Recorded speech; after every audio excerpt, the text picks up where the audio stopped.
Amém, amém. Então vamos lá para o nosso estudo de hoje. Ainda estamos na seção 4 da cronologia dos evangelhos, né, de Shavuot a Yom Teruah, que é da festa de Pentecoste à festa das trombetas. Estamos na parte 8, que eu dei o nome de O Sinal de Jonas, que será um dos eventos que nós vamos estar tratando hoje. O estudo de hoje diz respeito a eventos que ocorreram entre a semana 25 e a semana 26 das 70 semanas de ministério do Messias. E para quem teve a oportunidade de ver aqui na página do Facebook, eu listei ali 9 eventos, né, que aconteceram ali dentro daquele período de tempo. Dá para ver que foi um período ali de 2 semanas bem agitado, onde Yeshua teve muitas coisas para fazer, teve envolvido em diversas situações ali, realmente foi um período bem intenso do ministério dele. Como eu tenho feito de praxe já, tenho explicado nos outros estudos, né? Não vou ler tudo que tem para ler aqui, mas vamos focar apenas naquele conteúdo que diz respeito ao objetivo principal dessa série de estudos, que é a gente compreender o conteúdo principal, ali, a parte central da mensagem do Evangelho que Yeshua veio nos ensinar. Porque nós seremos julgados segundo a maneira que nós respondermos àquilo que ele veio nos ensinar. Então, existe muita coisa, muita informação valiosa, importantíssima, que deveria ser estudada dentro de cada um dos textos que eu vou estar apresentando aqui para vocês, mas, para o momento, nós vamos focar naquilo que diz respeito a esse objetivo dessa série. Eu não vou ler com vocês aí todos os eventos, porque a gente vai, à medida que a gente for entrar em cada evento aqui, eu vou compartilhar com vocês onde são as passagens, o nome dos eventos e etc. Mas são 9 eventos no total que estão listados no cartão aí, né, de anúncio do estudo que eu fiz, que está aqui postado na página do Facebook. O primeiro evento, então, que nós vamos estar analisando hoje é o Sermão da Planície. Ele está em Lucas, capítulo 6, versículo 17 a versículo 49. Lucas, ele narra um sermão que ele é muito parecido com o Sermão do Monte. Só que Lucas deixa claro no início do sermão que Yeshua havia descido de um monte e ele chega numa planície e tem uma multidão esperando a ele na planície.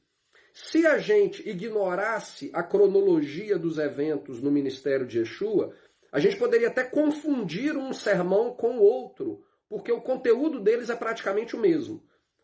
O foco que Yeshua, né, dedicou na mensagem do Sermão do Monte, aqui no Sermão da Planície, ele volta a tratar desses assuntos. Por quê? Porque ele provavelmente estava lidando com um outro grupo de pessoas. Pessoas que não haviam escutado aquilo que ele falou lá no Sermão do Monte. Então, quando a gente analisa dentro da cronologia, isso nos ajuda a visualizar essas diferenças, né? A gente poderia, por exemplo, se a gente deixasse passar despercebido, imaginar o seguinte: talvez houve um erro ali na hora de Mateus registrar, ou na hora de Lucas registrar, e um falou que era no monte e o outro falou que era na planície, mas na verdade é o mesmo sermão. Mas na verdade não é isso. Quando a gente vê dentro da cronologia, fica claro que são momentos diferentes e que em um realmente ele estava numa montanha e no outro ele estava numa planície, porém o conteúdo é muito parecido.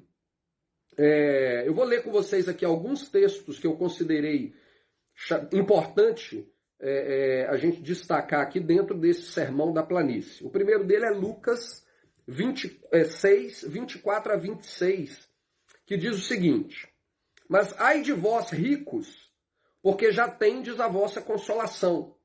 Né? Ele começa, a semelhança do que aconteceu lá no Sermão da Montanha, ele começa falando a respeito dos bem-aventurados, os que choram, bem-aventurados que são perseguidos, bem-aventurados que padecem, e coisas desse tipo. E aí depois ele seria mais ou menos, se a gente também analisar de uma maneira descontextualizada, a impressão que dá é que Yeshua está enfatizando ali a bem-aventurança para o pobre e agora ele vai trazer maldição para o rico. A impressão que dá é essa, mas não é isso que ele está fazendo aqui. A gente vai entender muito bem quando a gente contextualiza. Mas vamos ler aqui. Então, Lucas capítulo 6, versículo 24 a 26. Mas ai de vós, ricos, porque já tendes a vossa consolação. Ai de vós, os que estáis fartos, porque tereis fome. Ai de vós, os que agora rides, porque vós lamentareis e chorareis. Ai de vós, quando todos os homens de vós disserem bem, porque assim faziam seus pais aos falsos profetas. Lucas 6:39. E dizia-lhes uma parábola. Pode, porventura, o cego guiar o cego? Não cairão ambos na cova? Versículo 43. Porque não há boa árvore que dá mau fruto, nem má árvore que dá bom fruto. E aí Lucas 46, capítulo 6, versículo 46 a 49. E por que me chamais Senhor, Senhor, e não fazeis o que eu falo? Qualquer que vem a mim e ouve as minhas palavras e as observas, eu vos mostrarei a quem é semelhante. É semelhante ao homem que edificou uma casa e cavou e abriu bem fundo e pôs os alicerces sobre a rocha. E vindo a enchente, bateu com ímpeto a corrente naquela casa e não a pôde abalar, porque estava fundada sobre a rocha. Mas o que ouve e não pratica é semelhante ao homem que edificou uma casa sobre a terra, sem alicerce, na qual bateu com ímpeto a corrente e logo caiu, e foi grande a ruína daquela casa. Então, se a gente ignorar o pano de fundo dessa mensagem que Yeshua estava pregando ali na planície, que visava confrontar, a exemplo do que foi o Sermão do Monte, visava confrontar o sistema religioso dominante na época, nós não conseguiremos compreender de maneira plena para quem ele estava falando essas coisas aqui, e a gente acaba aplicando elas de maneira incorreta. Por exemplo, quem seriam esses ricos a qual ele se refere? Né? São pessoas ricas, são pessoas fartas, são pessoas que são bem aclamadas entre o povo, né? Pessoas que estão sempre sorrindo, que estão sempre alegres, e ele vira e fala, olha, vai chegar o dia de vocês que vocês vão passar fome, que vocês vão passar por tristeza, que vocês vão passar por sofrimento. Né? Se a gente ignora o contexto de quem ele estava lidando lá no Sermão da Montanha, e aí ele chega na planície e ele faz praticamente o mesmo sermão, tanto que ele trata aqui da questão da árvore boa e da árvore má, ele trata da questão, aquele que me diz Senhor, Senhor, né? Aquele que edifica a sua casa sobre a rocha, aquele que ouve as minhas palavras e as pratica. Ou seja, ele está falando a mesma coisa lá.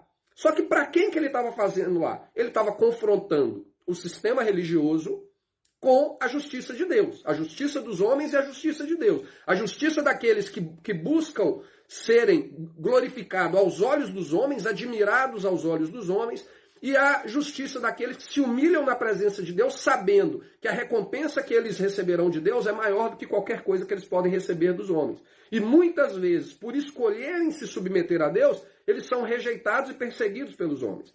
Então a gente tem que compreender esse pano de fundo para que a gente entenda quem são esses ricos que Yeshua está fazendo referência a ele. Se a gente ignora isso, a impressão que dá é que ele está falando mal de gente rica. Só que, dentro do próprio contexto bíblico, a prosperidade financeira e em diversas outras áreas da nossa vida, mas incluindo a prosperidade financeira, ela é uma promessa de bênção de Deus para aqueles que são fiéis à sua palavra. Então, Yeshua não podia simplesmente querer utilizar a questão do rico como se fosse algo pejorativo, como se fosse uma maldição, porque não é uma maldição. Né? Infelizmente, algumas pessoas hoje tentam pegar a Bíblia e utilizar a Bíblia como um instrumento para justificar o viés político e ideológico deles, e eles chegam a querer pintar Jesus até mesmo como se fosse um revolucionário socialista, comunista de 2000 anos atrás. E não tem nada a ver com isso. Ele veio para cumprir a vontade do Pai e para dar testemunho da verdade de Deus na terra, da justiça de Deus na terra. E uma das coisas que a justiça de Deus na terra declara é que aqueles que forem fiéis a Deus, o Senhor vai os prosperar como resultado disso. É uma das promessas de Jeová ao seu povo, é a prosperidade. Então não tem nada de errado em ser rico. Não tem nada de errado em ser próspero. Então por que Yeshua está falando mal aqui de pessoas ricas, né?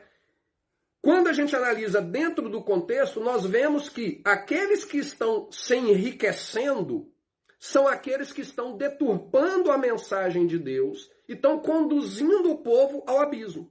São os cegos que ele cita no versículo 39, que diz, cegos que guiam cegos. São aqueles que lá no Sermão do Monte, ele diz que o trabalho deles, né, o resultado final do trabalho deles é levar pessoas a se desviarem da lei de Deus e de rejeitar a lei de Deus. Só que aos olhos dos homens eles são aclamados. Aos olhos dos homens eles são admirados. O resultado disso é que eles têm benesses financeiras, né, por serem admirados aos olhos dos homens. Essa é uma realidade dentro do judaísmo daquela época, é uma realidade no judaísmo de hoje, que eu vejo hoje como que os rabinos são tratados como pessoas acima de qualquer questionamento, né? São exaltados como se fosse o próprio Deus na terra, né? E tudo que o povo tem, se eles tiverem a oportunidade de tirar tudo que eles têm para entregar na mão do rabino, eles entregam, porque eles acreditam que ao entregar para o rabino, eles estão entregando para o próprio Deus. Então, era isso que Yeshua estava condenando nesse sermão da planície. Ele não estava condenando a riqueza. Ele estava condenando aqueles que, como resultado de um sistema religioso que havia pervertido a palavra de Deus e que havia construído um sistema baseado em tradições e doutrinas de homens que tornavam a lei de Deus sem efeito, estavam se enriquecendo como resultado disso. E o Senhor declara, o juízo de Deus vai vir sobre vocês um dia.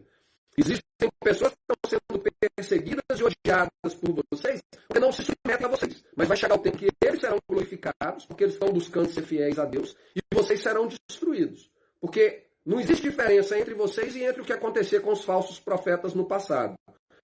Que eram exaltados pelos seus pais, que viviam com grande abundância como resultado do benefício que eles recebiam do próprio rei, que também vivia em perversão contra Deus. Mas chegou o dia do juízo deles. E como vai chegar o juízo de vocês? E é impossível a gente visualizar isso aqui no texto, a gente ignorar a semelhança com o que acontece dentro do próprio cristianismo. Porque hoje que nós vemos dentro do cristianismo são aquelas pessoas que cada dia têm crescido mais o seu poder, a sua influência, a sua autoridade diante dos homens, a sua reputação diante dos homens. E quando a gente vai ver o resultado final disso, eles estavam conduzindo as pessoas ao abismo. Por quê?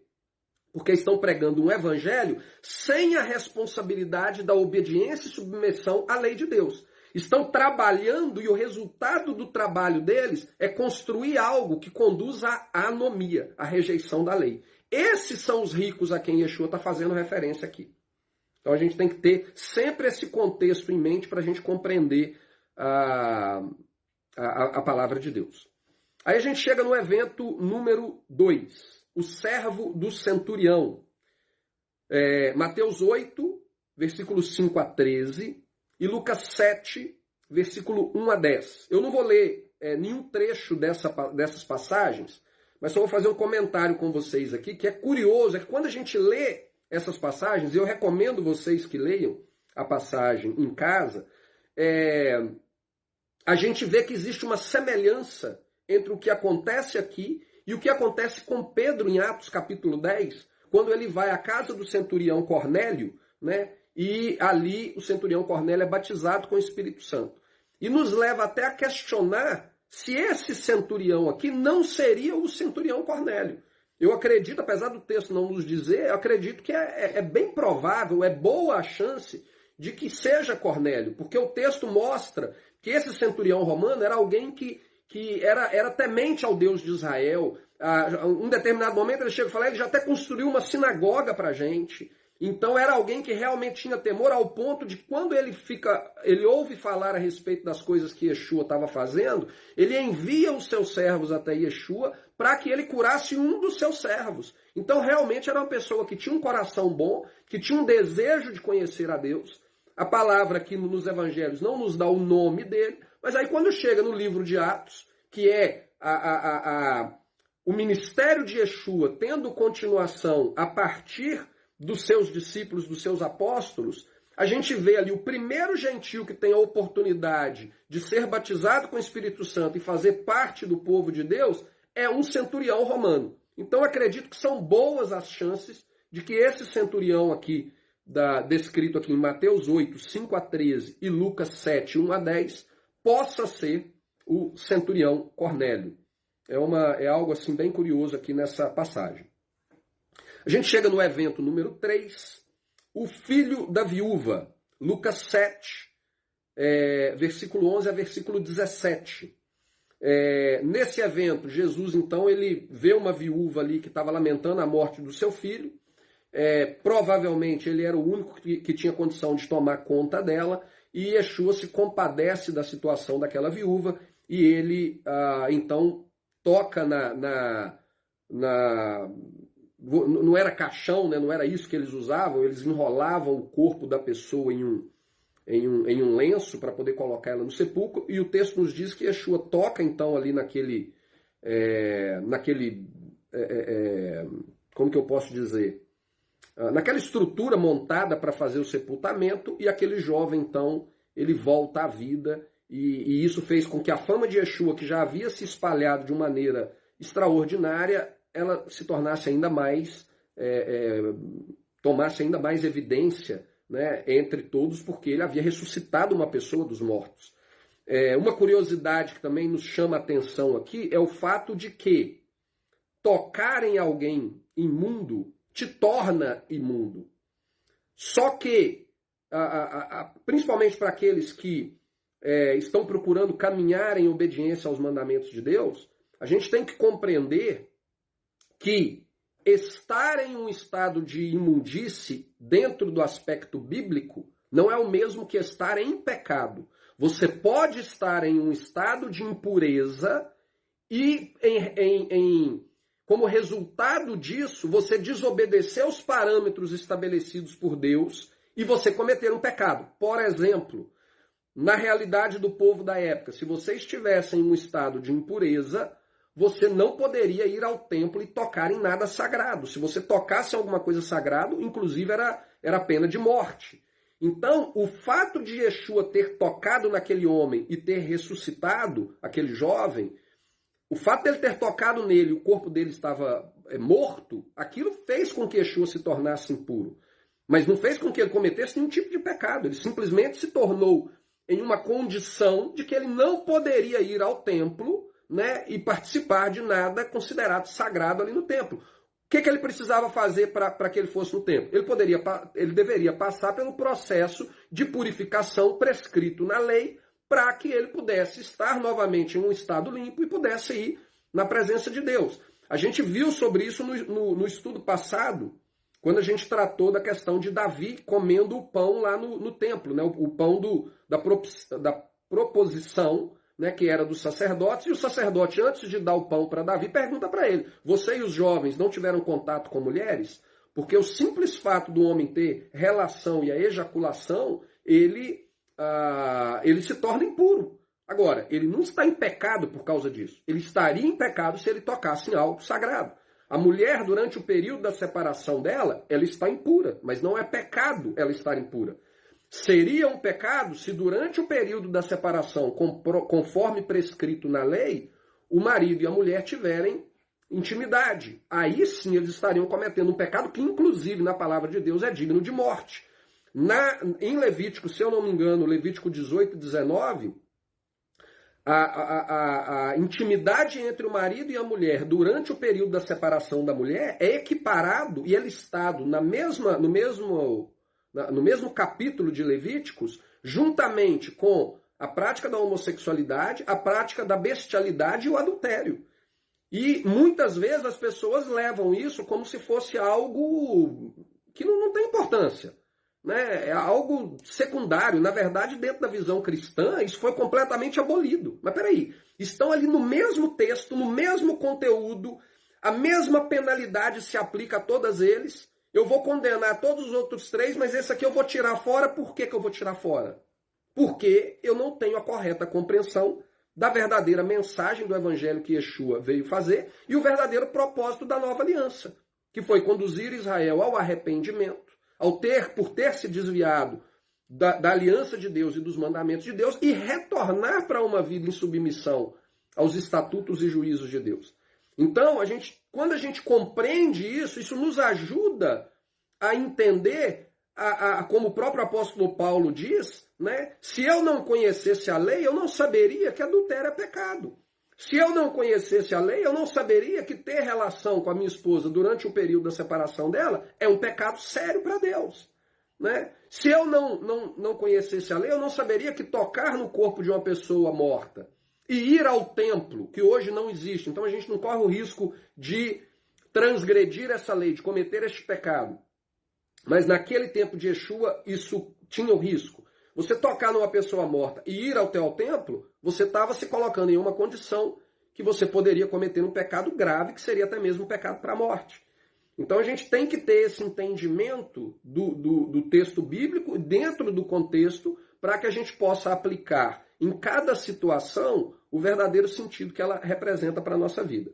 Então esse evento 3 demonstra essa atitude de misericórdia de Yeshua e nos mostra também que o fato dele ser o Messias, o fato dele ser o Verbo de Deus que se fez carne entre nós, não o isentava do aspecto da pureza e da impureza. Por quê? Porque ele vivia debaixo da lei, debaixo da aliança, né, que só foi substituída pela nova aliança na morte e ressurreição dele. Evento 4. A dúvida de João. Mateus 11, versículo 2 a versículo 30, e Lucas 7, versículo 18 a versículo 35. Eu vou ler com vocês aqui Mateus 11, de 1 a 5, para que a gente possa estabelecer o pano de fundo aqui para a análise que a gente vai fazer.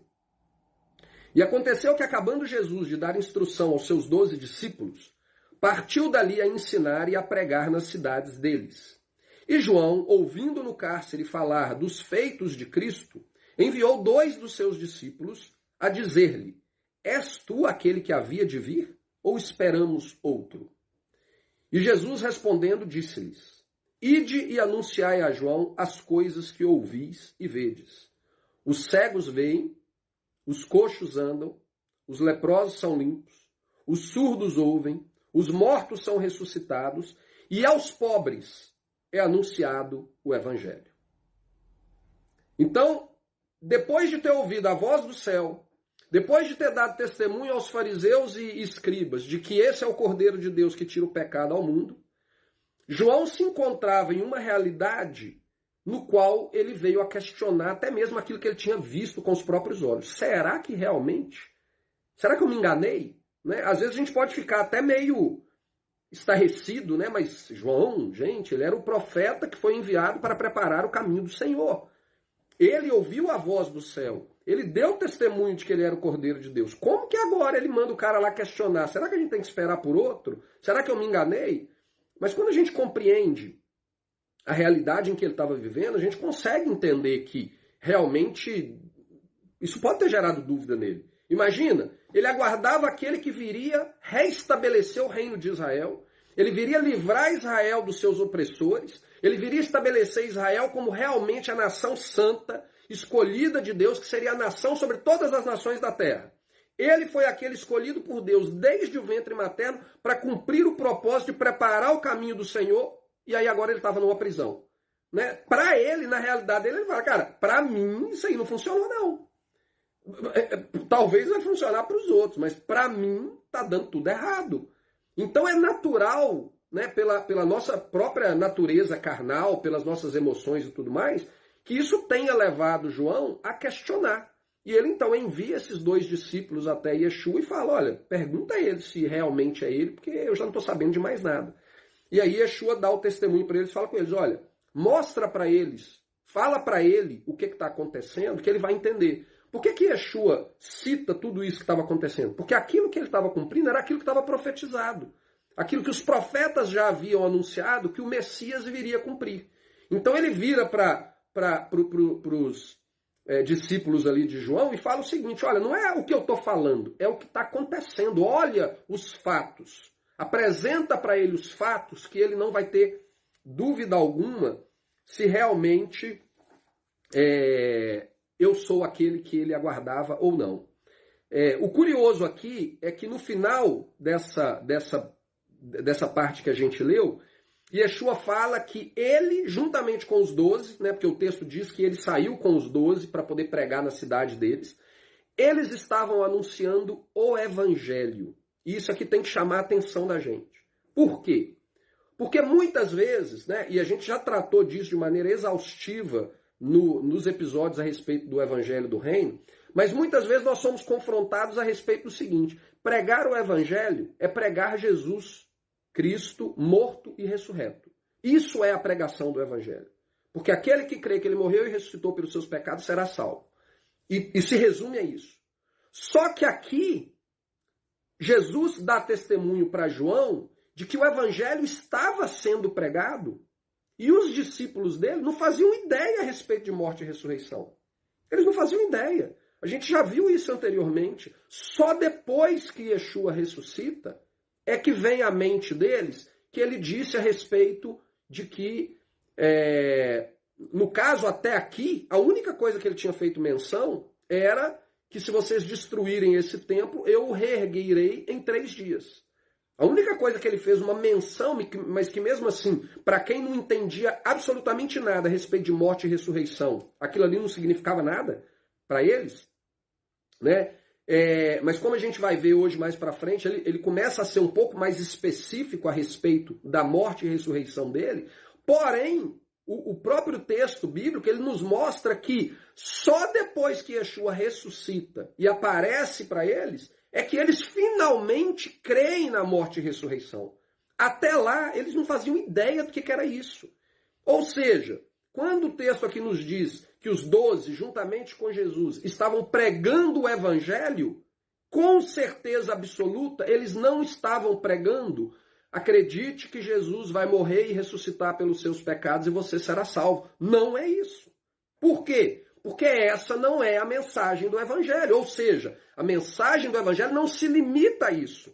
A partir do momento em que nós tivemos a revelação do papel da morte e ressurreição de Cristo no plano de Deus de estabelecer o reino dele na terra, essa parte foi adicionada ao evangelho. Mas essa parte não é o evangelho, porque o evangelho já estava sendo pregado. E qual era o evangelho que estava sendo pregado? Arrependei-vos, pois o reino de Deus está próximo. Era para que o povo de Israel retornassem para Deus, abandonasse uma vida em transgressão à lei de Deus, uma vida distante da aliança de Deus, e retornasse para ele na expectativa de que o reino dele fosse estabelecido na terra. Essa é a mensagem do evangelho que Jesus e os apóstolos estavam pregando aqui. Não tinha nada a ver com morte e ressurreição. Agora, quer dizer então que nós temos que nos concentrar apenas nisso? De maneira nenhuma. A partir do momento que a morte e ressurreição nos foi revelada, e como a gente viu lá no estudo a respeito do Evangelho do Reino, o próprio apóstolo Paulo nos diz que essa mensagem ela esteve em oculto, mas ela foi nos revelada nesse tempo, ou seja, foi revelada há 2000 anos atrás, ela passa a ser, sim, a parte principal da mensagem do Evangelho, mas para nos conduzir de volta à mensagem do arrependimento. Então, a mensagem de morte e ressurreição de Cristo, ela é a parte mais importante. Por quê? Porque é a morte e ressurreição que nos capacita a entrar pela porta e fazer parte do reino. Só que a partir do momento em que, pela morte e ressurreição, nós entramos no reino, nós temos que continuar pregando o evangelho, que era o evangelho que estava sendo pregado aqui. Então, hoje a gente associa as duas coisas e a gente apresenta as duas coisas. O problema é que o sistema religioso que hoje domina no mundo, ele passou a focar apenas na morte e ressurreição. E ele esqueceu a mensagem do evangelho que te ensina a como permanecer como cidadão do reino. Porque uma vez que você entra no reino, mas fazendo parte do reino, você passa a viver uma vida em rebelião contra Deus, o que a palavra de Deus fala é que você vai ser colocado para fora. E Paulo dá testemunho disso, por exemplo, lá em Romanos 11. Quando ele fala que nós fomos enxertados na videira, mas que o Senhor ele não poupou nem os ramos naturais, e que nós temos que ter cuidado, porque se ele não poupou nem os naturais, ele pode, do mesmo jeito que ele nos enxertou, ele pode nos retirar. O problema é que se desenvolveu no mundo, além do problema da teologia que rejeita a aliança de Deus com Israel e as suas responsabilidades e as suas obrigações de obediência ao mandamento de Deus, se estabeleceu uma doutrina teológica de que uma vez que você acredita que Jesus morreu e ressuscitou, você está salvo para sempre e não interessa mais nada o seu estilo de vida. Então, se não interessa o seu estilo de vida, a mensagem do evangelho que Jesus estava pregando, que os 12 estavam pregando, e que é a mensagem que Yeshua mandou ser anunciada aos 4 cantos do mundo, ela perde completamente o valor. Porque o evangelho que eles estavam pregando aqui era um evangelho de estilo de vida. Era a maneira que você vivia como povo de Deus. Esse era o evangelho que ele pregava. Mas, dentro desse conceito de que a única coisa que nos basta é crer que Jesus morreu e ressuscitou, e você está salvo, passaporte garantido para sempre, independente do estilo de vida que você vive, essa mensagem aqui passa a não ter valor nenhum. Então, não é essa mensagem que está errada, é a doutrina que está errada, falando que uma vez salvo, salvo para sempre. Paulo deixa isso muito claro que não é assim lá em Romanos capítulo 11. E aí, continuando, Mateus 11, versículo 20 a versículo 30, Yeshua deixa muito claro que ao estar andando ali por aquelas vilas, por aquelas cidades, pregando a mensagem do evangelho do arrependimento, do retorno, da techuvá, de retornar para Deus em obediência e submissão aos mandamentos de Deus, ele termina a sua mensagem de uma maneira bem dura, mostrando a seriedade e o perigo que é para aqueles que escolherem não darem ouvido a essa mensagem de arrependimento. Né? Você pode até acreditar. Não, eu acredito. Esse cara que está aqui pelas vilas manifestando poder e milagre, eu acredito que ele é o Filho de Deus. Eu acredito que ele é o Messias. Mas eu não vou fazer o que ele está falando para fazer, não. Eu não vou retornar a uma vida de obediência aos mandamentos de Deus, não. Basta, eu acredito que ele é. Aí o Senhor ele dá uma advertência. Você acredita? Beleza. Então vamos ver aqui qual que é a consequência se esse seu acreditar não produzir uma mudança de atitude e um retorno. Se ela não produzir arrependimento. Né? A palavra, como eu já compartilhei com vocês antes, arrependimento é techuvá. Techuvá é retorno.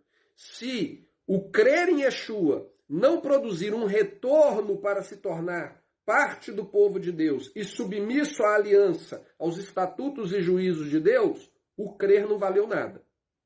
É por isso que Tiago fala que a fé sem obras é morta, não tem valor nenhum. E aí então, versículo 20 a versículo 30 de Mateus 11. Então começou ele a lançar em rosto as cidades onde se operou a maior parte dos seus prodígios, o não se haverem arrependido, dizendo. Então, porque eles não se arrependeram, ele foi, fez sinais, curou, levantou mortos, fez tudo, curou todo tipo de doença, e ainda assim as pessoas não mudaram de atitude. Não é só o que você fala, é o que você faz.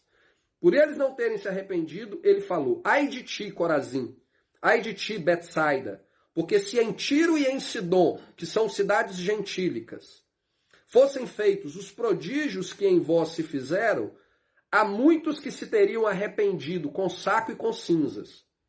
Né? Saco e cinzas era uma prática comum para mostrar realmente arrependimento. Mostrar que você, praticamente você morre para si mesmo por reconhecer a sua culpa. Então você joga ali cinzas na cabeça, você veste roupas de saco, para realmente fazer uma lamentação diante de Deus, reconhecendo que você não é nada, que você necessita da misericórdia dele, que você está disposto a passar por um processo de transformação e ser uma nova pessoa. E aí ele fala, olha, se o que eu fiz no meio de vocês, que são povo de Israel, eu tivesse feito entre os gentios, eu não tenho dúvida nenhuma que muitos lá teriam se arrependido e teriam feito ali, manifestado todo o seu arrependimento diante de Deus e mudado a sua atitude. Mas vocês estão continuando pelo mesmo caminho. Infelizmente, o sistema que a gente vê hoje, que professa Jesus como Senhor e Salvador, Ele professa Jesus como Senhor e Salvador, mas continua andando no mesmo caminho. Continua andando em uma situação de rebelião contra a aliança de Deus. Muitas vezes porque está sendo convencida pelos líderes religiosos que são cegos guiando cegos, de que essas leis não têm mais problema para você. Você pode transgredir isso aqui porque essa lei não vale mais.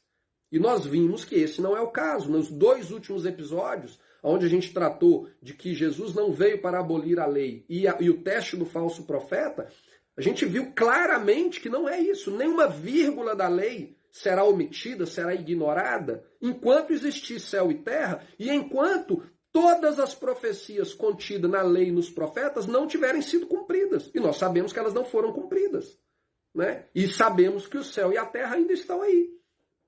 Então, infelizmente, as pessoas são levadas a acreditar que aquilo que Deus declarou abominável, Deus não está mais preocupado com isso, e elas continuam vivendo na prática da abominação.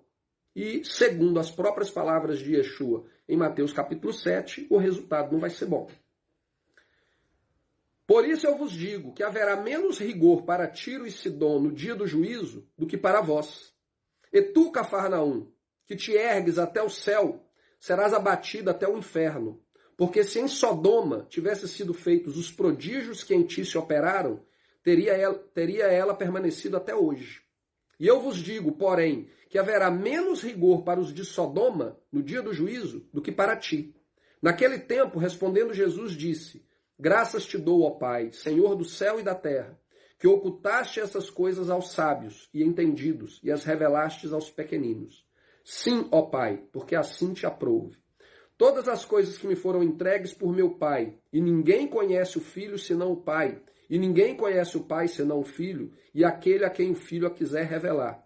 Vinde a mim, todos os que estáis cansados e oprimidos, e eu vos aliviarei.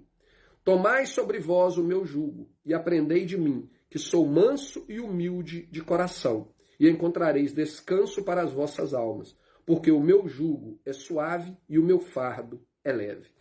Então aqui Yeshua, ele enfatiza essa importância do arrependimento, e ele mostra que a realidade que o povo vivia e que os estava conduzindo à destruição era uma realidade de que haviam colocado um peso sobre as costas deles tão grandes que eles já não conseguiam mais suportar, e ele vira para eles e fala: olha, tomem sobre mim o meu fardo. Retirem de vocês esse fardo, que a única coisa que ele serve vai ser para conduzir vocês para a destruição, e peguem o meu fardo, porque o meu fardo ele é leve e ele vai te conduzir à vida, ele vai te conduzir à salvação. Do que ele estava falando aqui? Novamente, quando a gente entende o contexto do conflito em que ele estava vivendo e que ele estava praticando constantemente contra o sistema religioso predominante, ele estava falando a respeito do fardo que o sistema religioso impunha sobre o povo e o fardo, entre aspas, o peso da obediência aos estatutos e juízos de Deus.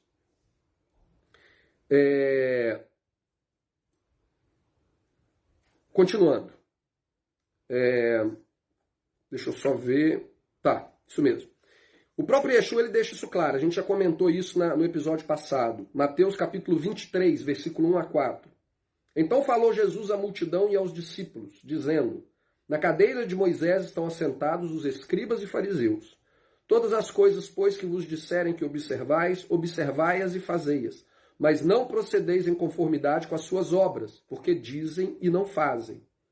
Pois atam fardos pesados e difíceis de suportar, e os impõem aos outros, aos ombros dos homens. Eles, porém, nem com seu dedo querem movê-los. Ou seja, Yeshua deixa claro aqui que o fardo que ele fala que as pessoas estavam carregando, fardo esse que não os conduzia ao arrependimento, que os mantinha cego, preso a um sistema baseado em mentiras, baseado em tradições e doutrinas de homens que conduziam as pessoas a viverem um estado de rebeldia contra Deus. Esse fardo que os levaria ao fundo do abismo é fardo conduzido pelo sistema religioso dos sabios, né, dos escribas fariseus.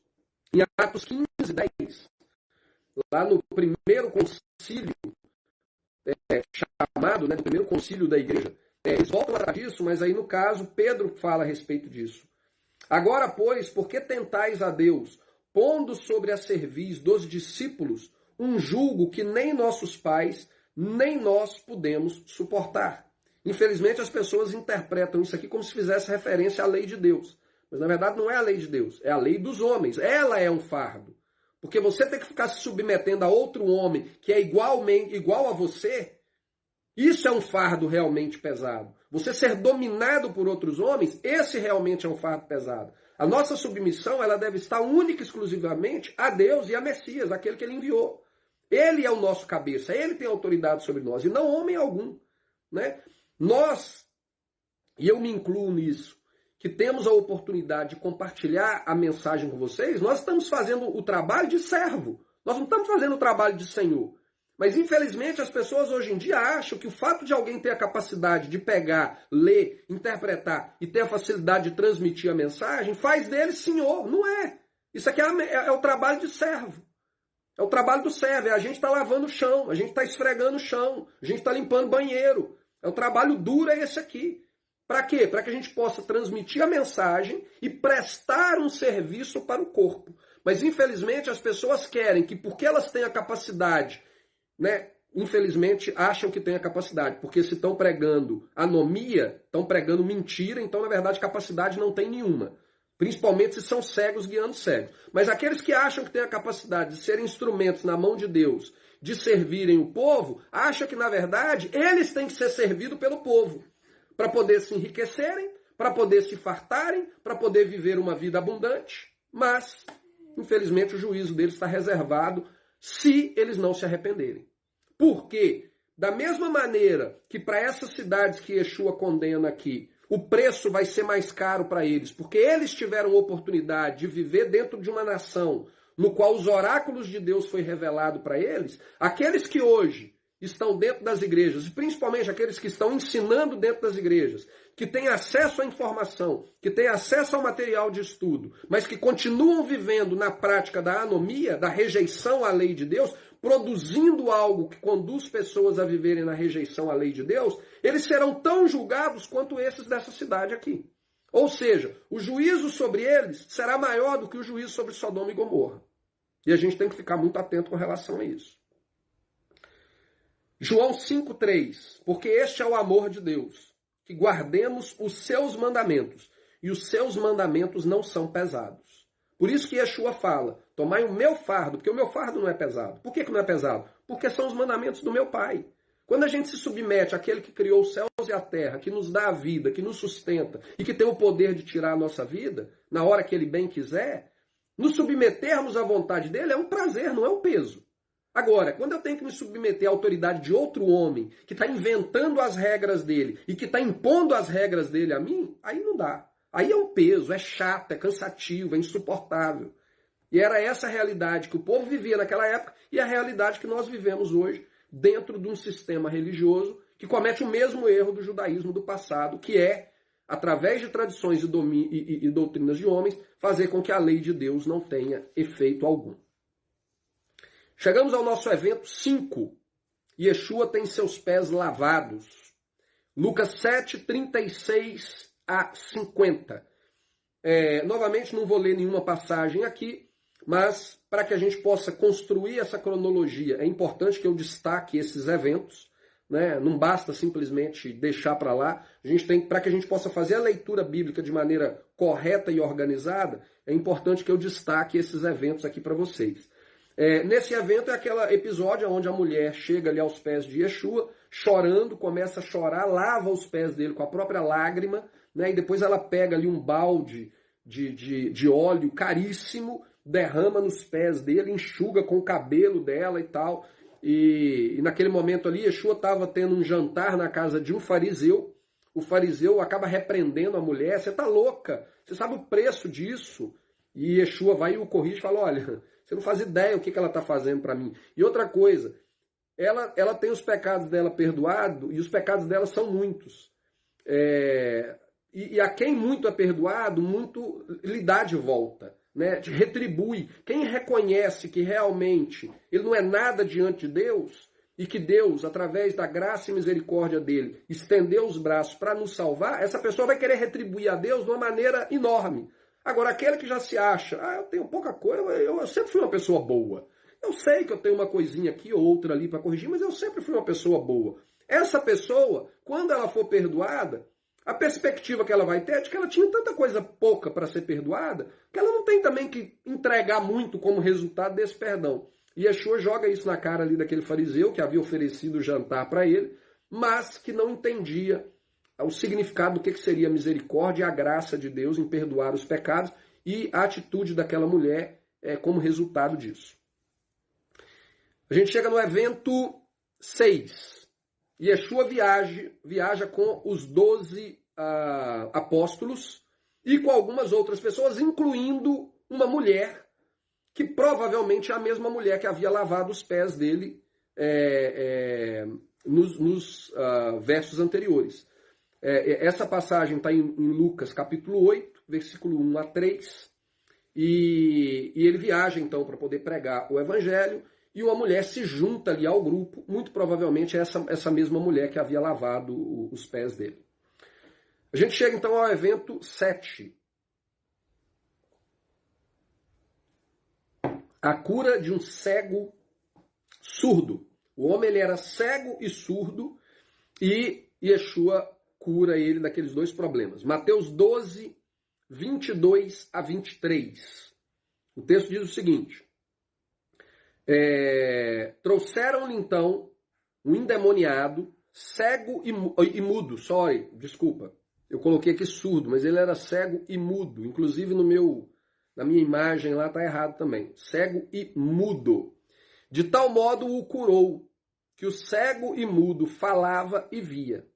Toda a multidão se admirava e dizia: não é este o filho de Davi?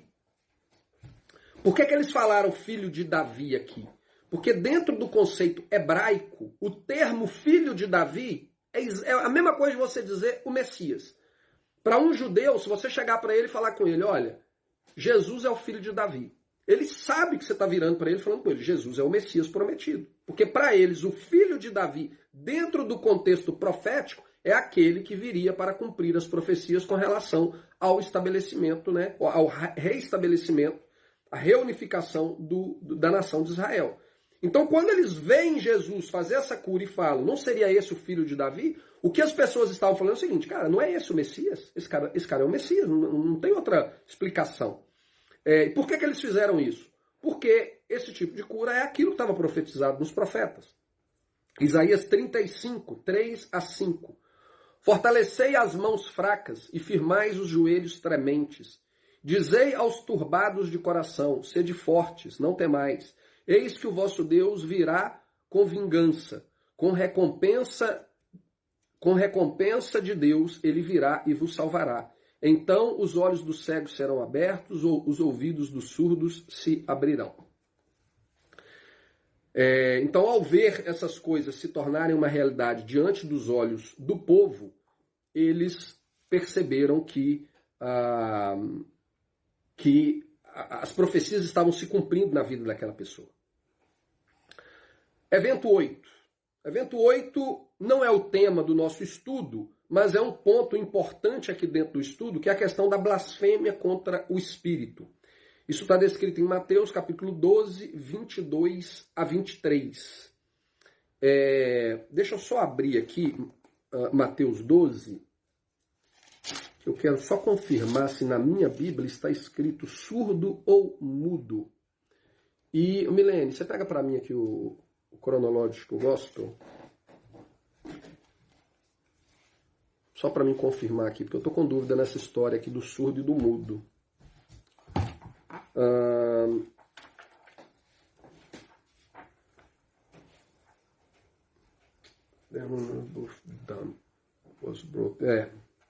Parece que é assim. 12. Mateus 12, onde que eu estava? 22. Isso. Mateus 12, 22. Trouxeram então um endemoniado, cego e mudo. Isso mesmo. E o mudo falava e via. Correto. Então, logo depois que acontece essa cura, né, Mateus 12, de 22 a 23, os escribas e fariseus, eles então acusam Yeshua de estar fazendo aquilo no poder de um demônio, no poder de Beuzebu, que seria o senhor das moscas, né? Seria uma espécie de um demônio. E nesse texto é onde Yeshua trata a respeito da blasfêmia contra o Espírito Santo. Deixa eu só confirmar aqui que eu andei cometendo alguns erros aqui nas minhas anotações. E eu não sei... eu cometi um erro aqui de novo. Evento 8, na verdade, Mateus 12, 22 a 23, fala a respeito do homem cego e mudo. Aqui, no caso, é Mateus 12, 24 a 37, que seria a continuação, e Marcos 3, 22 a 30. É isso que Marcos 3, 19 a 30. É isso que seria, então, a parte da blasfêmia contra o Espírito Santo. Eu tenho que corrigir lá nas minhas anotações. Ok, então por que é importante isso aqui? Porque eles acusam Yeshua de estar manifestando todos aqueles sinais, poderes e maravilhas, não através do poder de Jeová, mas através do poder de Beuzebu. E ele diz assim no versículo 24, mas os fariseus, ouvindo isto, diziam, este não expulsa os demônios, senão por Beuzebu, príncipe dos demônios, que quer dizer senhor das moscas. Então, quando a gente analisa o contexto bíblico, no contexto bíblico, todo o poder é manifestado através da autoridade de Jeová. O profeta, quando ele profetizava, por exemplo, ele profetizava em nome de Jeová. Quando ele curava em nome de Jeová. Quando ele pregava em nome de Jeová. Então, quando Yeshua fazia e manifestava todos esses poderes, não era diferente. Ele manifestava no nome do Pai. Então, era o nome do Pai que era glorificado através da atitude dele. E muito provavelmente, apesar dos textos em grego não nos dar detalhes a respeito disso, é bem possível, porque essa era a prática, inclusive no primeiro século, nós temos relatos históricos, arqueológicos, de que as pessoas, ao menos os grupos de judeus messiânicos do primeiro século, eles oravam pelos enfermos utilizando o nome de Yeshua e o nome de Jeová. Eles curavam em nome de Jeová.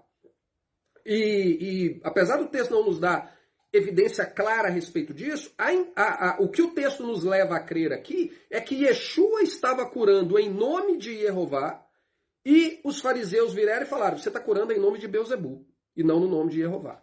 E aí Yeshua então confronta eles com relação ao pecado da blasfêmia. Né? Eu, durante toda a vida minha dentro da igreja, sempre houve uma luta, né, para tentar explicar o que seria o tal do pecado sem perdão, a blasfêmia contra o Espírito Santo. E o que pelo menos eu ouvi a minha vida toda é que a blasfêmia contra o Espírito Santo seria você não aceitar a salvação. Né? Porque se você está rejeitando a obra do Espírito Santo na sua vida, você está blasfemando contra o Espírito Santo. Mas eu não vejo dessa maneira, porque eu vejo que esse texto do que está acontecendo aqui com Yeshua, ele é coerente com o que está descrito na própria lei de Deus com relação ao pecado da blasfêmia contra Deus. Então aqui Yeshua curava na autoridade de Jeová e eles diziam que ele curava na autoridade de um demônio. Mateus 12, 27 a 28. Se eu expulso os demônios por Beuzebu, por quem os expulsam então vossos filhos? Portanto, eles mesmos serão os vossos juízes. Mas se eu expulso os demônios pelo Espírito de Deus, logo é chegado a vós o reino de Deus. Versículo 31 a 32. Portanto, eu vos digo, todo pecado e blasfêmia se perdoará aos homens, mas a blasfêmia contra o Espírito não será perdoada aos homens. E se qualquer disser alguma palavra contra o Filho do Homem, ser-lhe-á perdoado. Mas se alguém falar contra o Espírito Santo, não lhe será perdoado, nem neste século, nem no futuro. Versículo 36, 37. Mas eu vos digo que de toda palavra ociosa que que os homens disserem hão de dar conta no dia do juízo, porque por tuas palavras será justificado e por tuas palavras será condenado. Então aqui claramente Yeshua deixa uma mensagem de que se você blasfemar contra o Espírito de Deus, você está blasfemando contra o próprio Deus. E esse pecado você não vai ser perdoado. Né? Aí a gente poderia entrar aqui no debate a respeito da Trindade, coisa que eu não vou fazer, não tenho interesse em falar a respeito disso, ou debater isso, até porque não é o objetivo aqui do estudo. Mas nós sabemos que quando Yeshua fala com a mulher samaritana, ele vira para a mulher samaritana e fala uma coisa: Deus é espírito, e importa que os seus adoradores o adorem em espírito e em verdade. Portanto, uma coisa que a gente sabe claramente, inquestionavelmente, Deus é espírito. O espírito é Deus. Portanto, se você está blasfemando contra o espírito, você está blasfemando contra Deus. Mas o que seria esse blasfemar contra o espírito?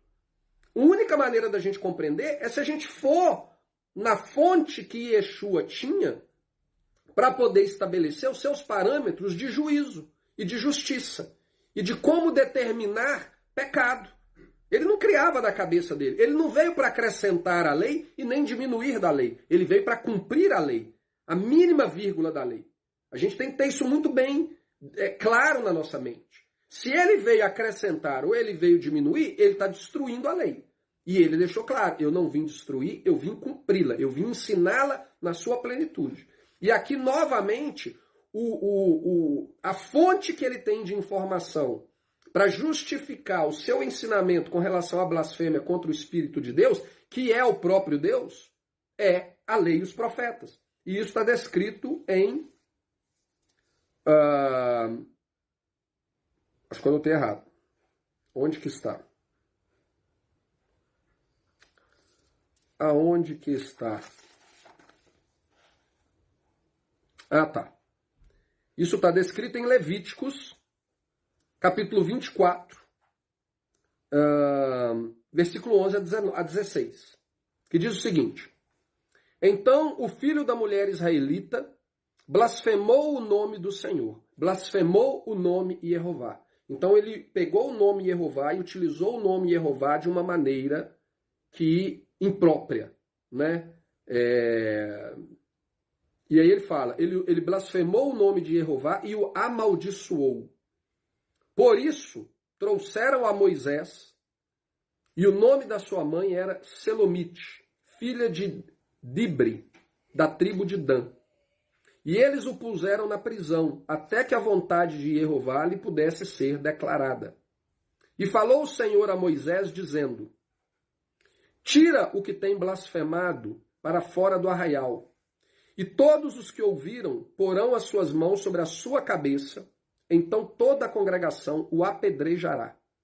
E os filhos de Israel falarás, dizendo: Qualquer que amaldiçoar o seu Deus, levará sobre si o seu pecado. E aquele que blasfemar o nome de Yehová, certamente morrerá. Toda a congregação certamente o apedrejará. Assim o estrangeiro como o natural, blasfemando o nome do Senhor, será morto. Então, dentro da perspectiva do Antigo Testamento, o pecado sem perdão, o pecado no qual a pessoa vai carregar para o resto da vida dela, né, enquanto ela não for apedrejada, pelo menos, a culpa por aquele pecado é a blasfêmia contra Deus. E, no momento então que Yeshua curava, os fariseus, eles vieram e blasfemaram contra Deus. Porque eles viraram e falaram: você não opera em nome de Yehová, você opera em nome de Beuzebu. Ou seja, ao acusá-lo de operar em nome de um demônio, eles estavam colocando Yeshua, colocando Yehová, como se fosse um próprio demônio. Então eles estavam amaldiçoando o nome de Deus daquela maneira. E Yeshua repreende eles: olha, aquele que levantar qualquer blasfêmia contra o Espírito, esse não vai ter perdão. Nem hoje e nem no futuro. Por quê? Porque ele está blasfemando o nome do próprio Deus. Isso aqui é algo muito importante para a gente entender, principalmente para aqueles que já caminham neste movimento de retornar, de fazer techuvá, de voltar para a obediência à lei de Deus, pelo fato de que dentro deste movimento existem inúmeras maneiras de se pronunciar o nome de Deus. Eu tenho as minhas razões, que eu já apresentei, acredito eu que até mesmo aqui na série, o porquê eu uso o nome Yehová. Outras pessoas usam o nome Yahweh. Outras pessoas usam o nome Yahuwah. E várias outras maneiras de se pronunciar. A verdade é que nós estamos, pelo menos, 2000 anos distantes da última época em que o nome de Deus ainda era pronunciado de maneira correta, que era o período ali de Yeshua. Nós temos documentos e relatos históricos que podem nos ajudar a tentar construir a verdadeira pronúncia do nome de Deus, mas ninguém, absolutamente ninguém, pode dizer, desculpa,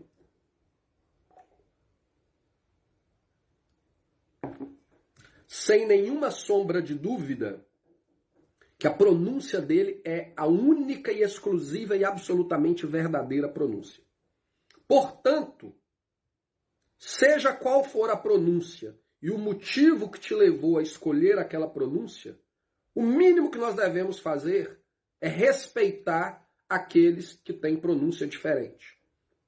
Infelizmente, eu já encontrei pessoas dentro deste próprio movimento que amaldiçoam a pronúncia de outras pessoas.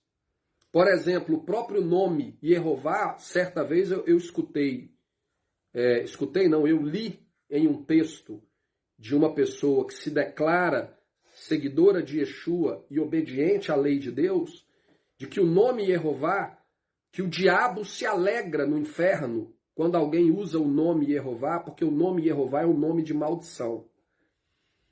E em Salmos capítulo 44, se eu não me engano, versículo 22,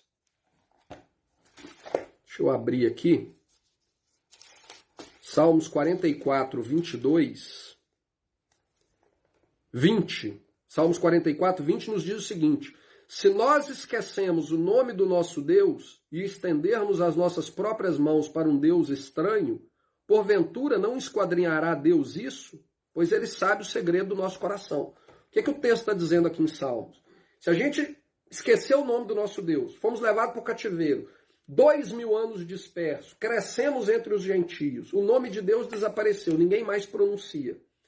E no desejo de retornarmos para Deus e buscarmos a Deus, a gente usa um nome de um Deus estranho. Porventura, Deus não vai esquadrinhar o nosso coração e vai entender que nós estamos querendo buscar Ele e Ele vai nos receber? É o que o salmista está falando. E o salmista conclui falando que sim, Ele vai fazer isso. Ele vai esquadrinhar o nosso coração e vai entender que nós estamos querendo buscar Ele. Portanto, mesmo que nós estejamos usando nomes que são inapropriados, mas que baseado nas evidências e nos estudos que nós fizemos, nós chegamos à conclusão de que não, eu creio que essa é a correta pronúncia, e aí o outro irmão creu que aquela outra é a pronúncia correta, independente. Se o irmão, por exemplo, eu já vi estudos que apontam que a pronúncia Yahweh, ela na verdade era a pronúncia do nome de um Deus pagão que os samaritanos cultuavam, e a origem da pronúncia Yahweh vem dos samaritanos. Isso aí, o próprio estudo que faz os teólogos que vieram com essa pronúncia, eles declaram que essa pronúncia vem dos samaritanos. E eu já vi estudos que mostram que seria a pronúncia do nome de um deus pagão. Se eu não me engano, seria do deus Júpiter. Eles se referiam ao deus Júpiter com uma pronúncia parecida com Yahweh. Existem pessoas que interpretam a maneira de se construir um texto hebraico e falam que a junção entre a palavra Ie e a palavra Rová, você estaria afirmando, você estaria falando Deus destruidor. Eu já vi explicações de pessoas que são altamente capacitadas na língua hebraica, de que apesar da palavra Rová significar destruição, o nome Yehová você não constrói juntando esses pedaços de palavra para poder tentar fazer sentido. A ordem gramatical, a ordem, esqueci o termo linguístico ali, a sintaxe, não sei se seria isso, da formação da palavra hebraica, ela não é feita dessa maneira. Você não pega um pedaço de uma palavra que tem um som parecido com uma palavra que significa uma coisa, e você vira e fala, porque aquela palavra tem o mesmo som, então eu vou virar e falar que ela tem o mesmo significado. Eu já vi falando que não é a correta pronúncia, não é a correta análise. Mas existem pessoas que acreditam que o termo Yehová, você está declarando Deus da destruição. E aí, se é o Deus da destruição, e quem é o Deus da destruição? É o Deus deste mundo, é o diabo. Então, quando você fala Yehová, você está invocando o diabo. Essa é a análise que algumas pessoas fazem. Eu acredito, baseado nas minhas evidências, que é uma análise incorreta. Agora, eu posso estar errado. A pessoa que está usando o nome Yahweh, ela pode estar errada e ela pode estar invocando o nome de um Deus pagão. A pessoa que está usando qualquer outra pronúncia, Yahuwah ou qualquer outra coisa, ela pode estar invocando um nome que nem existe, que não faz sentido nenhum dentro da língua hebraica. Agora, por acaso Deus não esquadrinharia o nosso coração para poder saber que nós estamos nos esforçando, baseado nas evidências que temos, para poder honrá-lo e buscá-lo com todo o coração? É lógico que sim. O problema é quando eu viro e falo, eu amaldiçoo aquele nome. O diabo se alegra quando a pessoa usa aquele nome. Eu ouvi certa vez uma pessoa, há muitos anos atrás, uma pessoa que eu acompanhava no YouTube, e que ele fazia alguns estudos bíblicos, algumas coisas. Na época eu nem ainda estava caminhando nessa questão da obediência à Torá, e eu lembro que ele pegou várias pronúncias, entre ela e Yehová, e ele começou a blasfemar contra essas pronúncias. Blasfemar de maneira literal, a amaldiçoar essas pronúncias. E ele virava e falava, se o nome de Deus então é esse mesmo, então eu vou blasfemar esse nome e que um raio então caia na minha cabeça e me mate. E aí ele blasfemava outro, e aí ele blasfemava outro. Por quê? Porque ele acreditava que apenas aquela pronúncia que ele, baseado nos estudos dele, concluiu, era verdadeira. E ele amaldiçoava todas as outras. Só que isso é algo muito perigoso para se fazer. Por quê? Porque nós não temos condição de saber com 100% de absoluta certeza quem está usando a pronúncia correta. Talvez todos nós estejamos usando a pronúncia errada. Todos nós estejamos usando a pronúncia errada. Agora, a partir do momento que eu amaldiçoo o nome de Deus que alguém está usando, e se aquele for o nome verdadeiro? Se aquele for o nome verdadeiro, eu posso estar amaldiçoando o próprio Deus. E a palavra de Yeshua aqui ela é muito séria quanto a isso. Não vai ter perdão para aquele que amaldiçoar. Então a gente tem que ter um mínimo de bom senso para poder entender e respeitar a realidade de que hoje nós conhecemos em parte. Todos nós conhecemos em parte. Ninguém sabe a totalidade de tudo. E dentro das nossas limitações, nós estamos fazendo o nosso melhor para buscar a presença de Deus, para viver segundo a vontade de Deus, e dentro desse aspecto está a própria redescoberta do nome de Deus. Que uma coisa que nós sabemos de maneira inquestionável é que ele é formado por 4 letras do alfabeto hebraico. Yod, Rei, Vav, Rei. Isso é inquestionável. Agora, qual que seria realmente a pronúncia perfeita, exata de tudo isso? No dia que Yeshua vier, eu tenho certeza que ele vai nos falar. Porque a palavra de Deus fala que ele deu testemunha do nome de Deus. Ele ensinou o nome de Deus aos seus apóstolos.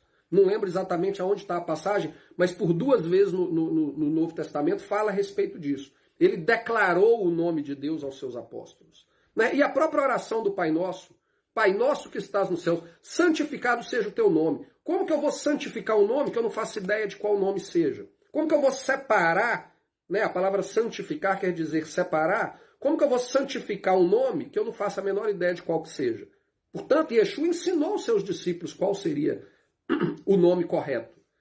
Então, hoje, 2000 anos depois, a gente pode estudar, buscar conhecimento para tentar restaurar esse nome, mas, por maior convicção que a gente tenha a respeito do nome que nós escolhemos usar para se referir ao Yod Rei Vav Rei, ao Deus de Abraão, Isaac e Jacó, nós deveremos ser prudentes para não blasfemar qualquer outro tipo de pronúncia. Porque, como o próprio Yeshua nos diz aqui, por toda palavra, onde que está?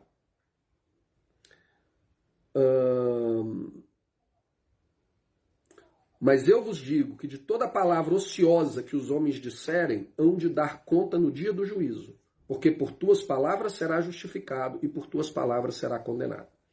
Então isso aqui é um tema muito sério para a gente não brincar com a questão do nome de Deus.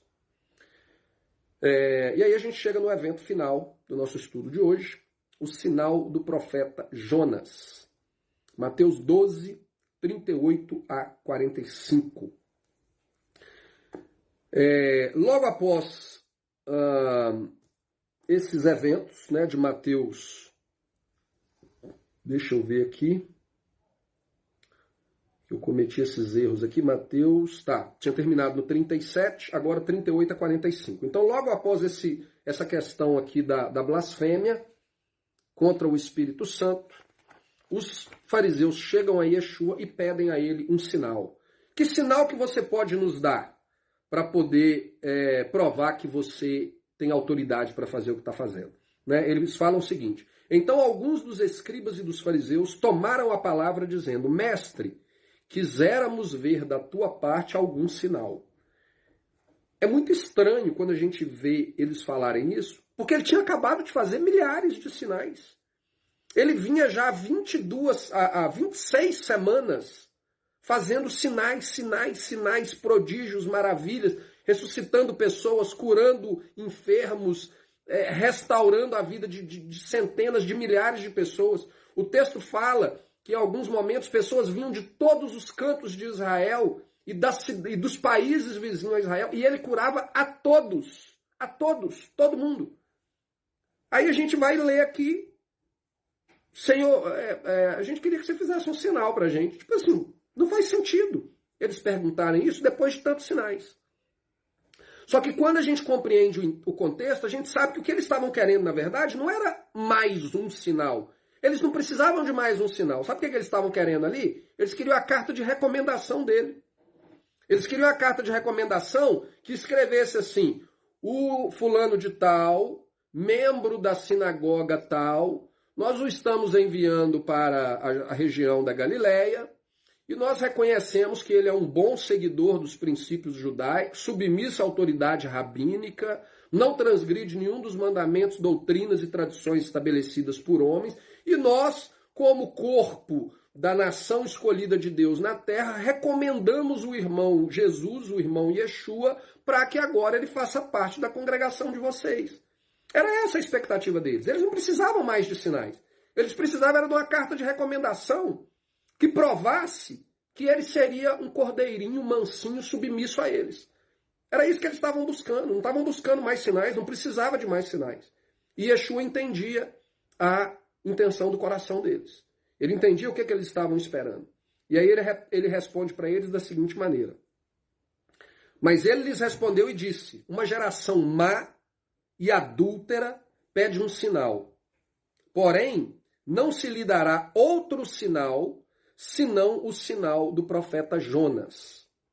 Pois como Jonas esteve 3 dias e 3 noites no ventre da baleia, assim estará o Filho do Homem 3 dias e 3 noites no seio da terra. Os ninivitas ressurgirão no juízo com esta geração e a condenarão.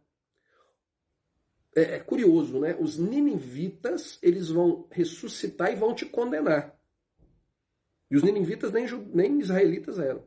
Porque se arrependeram com a pregação de Jonas. E eis que está aqui quem é maior do que Jonas. A rainha do sul se levantará no dia do juízo com esta geração e a condenará. Porque veio dos confins da terra para ouvir a sabedoria de Salomão. E eis que está aqui quem é maior do que Salomão. E quando o espírito imundo tem saído do homem, anda por lugares áridos buscando repouso e não o encontra. Então diz: voltarei para minha casa de onde saí. E voltando, acha-a desocupada, varrida e adornada. Então vai e leva consigo outros 7 espíritos, piores do que ele. E entrando habitam ali. E são os últimos atos deste homem, piores do que os primeiros. Assim acontecerá também a esta geração má.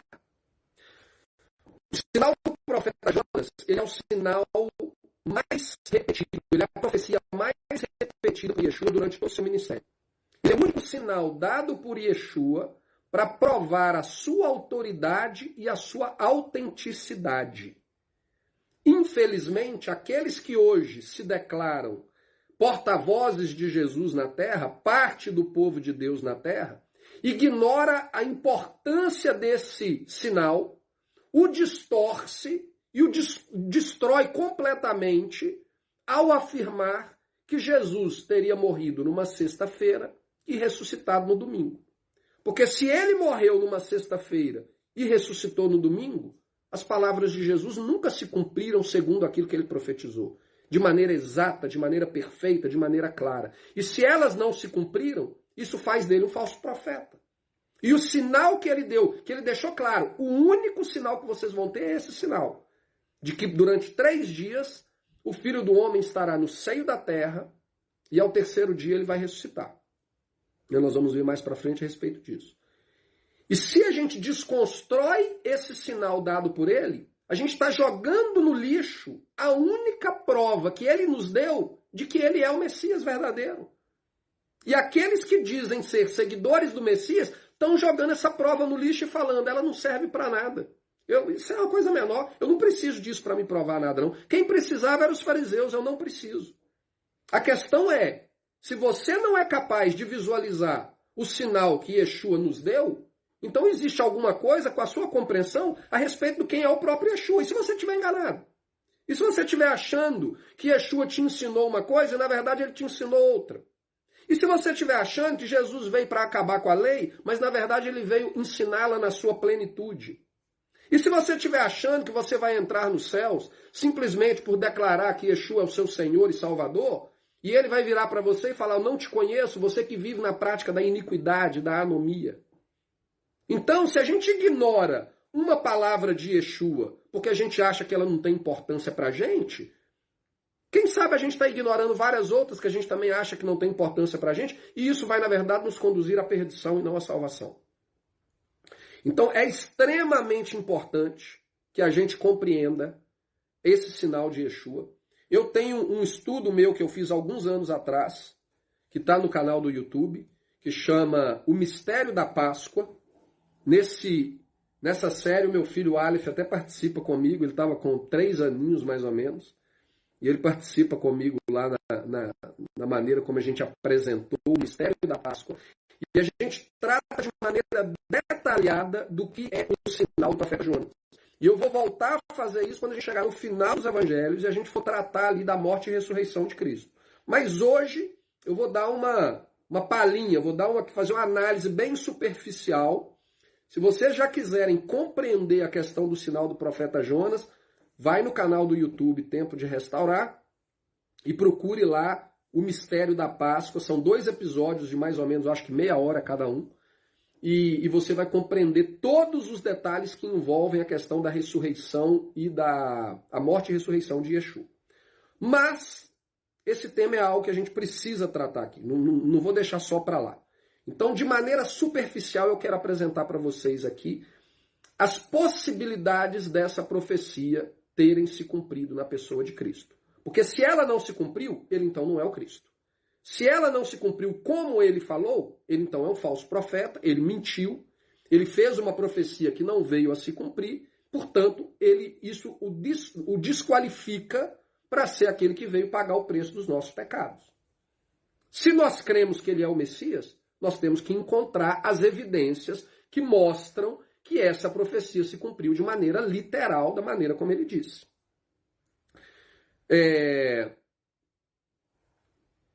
Primeira coisa que a gente tem que levar em consideração aqui, que Yeshua deixou claro que ele ficaria 3 dias e 3 noites no seio da terra. Ele não disse que ia ficar 3 dias e 2 noites, ele não disse que ia ficar 1 dia e meio e 1 noite e meia, ele não disse nada disso. Ele falou 3 dias e 3 noites. A gente tem que ter isso muito claro na nossa mente. O mínimo que a gente precisa para tentar desvendar, entender esse sinal, é fazer distinção entre dia e noite, porque Yeshua faz distinção entre dia e noite. Dentro do contexto bíblico, às vezes, quando alguém se refere ao termo dia, ele pode estar se referindo a um período de dia e noite tudo junto. Ele pode estar se referindo a isso. Mas quando alguém faz uma referência específica a dia e noite, ele está dividindo, então, esse período de dia em duas partes. Ele está falando de um período de luz e ele está falando de um período de trevas, né? E no caso da profecia de Yeshua, ele deixa isso muito claro. Eu estarei 3 dias e 3 noites. Ele poderia ter simplesmente falado, eu vou ficar 3 dias no seio da terra. Aí nós poderíamos contar, por exemplo, se vocês voltarem lá no episódio, lá em Êxodo, quando o povo chega no pé do Monte Sinai, se eu não me engano, está no capítulo 19 de Êxodo. E aí Deus fala para Moisés, né? Fala para o povo para se santificar, para se lavar, e em 3 dias eu vou manifestar aqui diante deles. E aí ele vira e fala assim, começando por hoje. Então, a parte do dia, né, daquele período de 24 horas, já havia passado. Só que eles se lavaram, se santificaram, aquele período de tempo foi contado como um dia, o segundo dia, no terceiro dia, Deus vem e se manifesta diante do povo. Então, o termo dia, ele pode ser usado na Bíblia para representar a totalidade, independente de você ter passado essa totalidade ou apenas uma parte desse dia. É considerado um dia. Agora, quando você fala de maneira específica, dia e noite, você está sendo bem específico e bem claro. 2 períodos de tempos distintos. Então a gente vai analisar aqui as possibilidades para que essa profecia de Yeshua tenha se cumprido de maneira literal. Então a primeira coisa que a gente tem que fazer é saber que a gente tem que fazer distinção entre dia e noite. E segundo, saber contar até 3. Né? Sabendo contar até 3, 1, 2, 3, a gente resolve o problema. Vamos considerar, então, a primeira possibilidade, que é a possibilidade tradicional, que inclusive é utilizada como justificativa para que o sinal estabelecido por Deus entre Israel e o próprio Deus, que Deus é o Deus que o santifica, que é a guarda do sábado, ele é destruído baseado na justificativa de que Jesus teria ressuscitado no domingo. Né? Apesar de que nenhum lugar da Bíblia afirma que, supostamente, o fato dele ter ressuscitado no domingo daria direito para qualquer pessoa mudar alguma outra lei no passado.